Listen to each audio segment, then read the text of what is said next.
আমরা হাদি ভাইয়ের কবর দেখার জন্য আসছি। আমরা হাদি ভাইয়ের বিচার চাই। এখানে আছে বিদ্রোহী কবি কাজী নজরুল ইসলামের কবর, যে বড় কবরটা দেখতে পাচ্ছ এটা বিদ্রোহী কবি কাজী নজরুল ইসলামের। আর এখানে যে ফুল গাছ দেখতে পাচ্ছ এটা হচ্ছে হাদি ভাইয়ের কবর, শহীদ ওসমান শরীফ হাদি ভাইয়ের কবর এটা। আর এছাড়াও ঢাকা বিশ্ববিদ্যালয়ের দুজন শিক্ষক আছেন, তাদের কবর এখানে আছে। টোটাল 6 জনের কবর এখন বর্তমানে আছে এখানে। জি, আমার সন্তানদেরকে এই জন্য নিয়ে আসছি যে আমার সন্তানরা ভবিষ্যৎ বাংলাদেশকে গড়ার জন্য, ইনসাফ প্রতিষ্ঠার জন্য তারা হাদি তৈরি হবে। প্রত্যেক ঘরে ঘরে তাদের দেখে এই হাদির আদর্শকে যেন ধরে রাখতে পারে, হাদির আদর্শকে যেন লালন করতে পারে। এই জন্য আমি আমার সন্তানদেরকে দেখার জন্য নিয়ে আসছি। ওরা উদ্বুদ্ধ হোক, প্রত্যেক ঘরে ঘরে হাদি তৈরি হোক এবং এই বাংলাদেশ ইনসাফ কায়েম হোক, বাংলাদেশ আজাদি বাংলাদেশ হোক।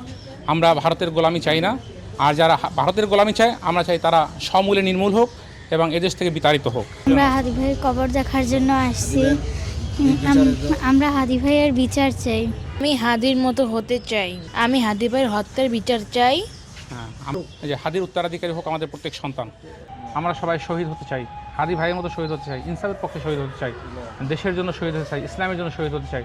আপনি আমার সন্তানদেরকেও কবুল করেন, আমাদের সন্তানদেরকে কবুল করেন। প্রত্যেক ঘরে ঘরে এই সন্তান তৈরি হোক, হাদি ভাইয়ের মতো ইনসাফ কায়েম করুক এবং এই বাংলার জমিন একদিন ফেসিবাদ মুক্ত জমিন হোক, এটা সত্য সুন্দর কোরআনের জমিন হোক।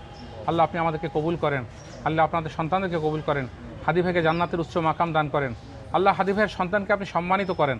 আল্লাহ ওকে সন্তান হিসেবে, এই গর্বিত সন্তান হিসেবে বাংলার বুকে, বিশ্বের বুকে মাথা উঁচু করে দাঁড়ানোর তৌফিক দান করেন।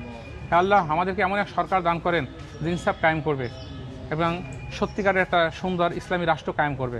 আল্লাহ আপনি আমাদের সবাইকে তৌফিক দেন।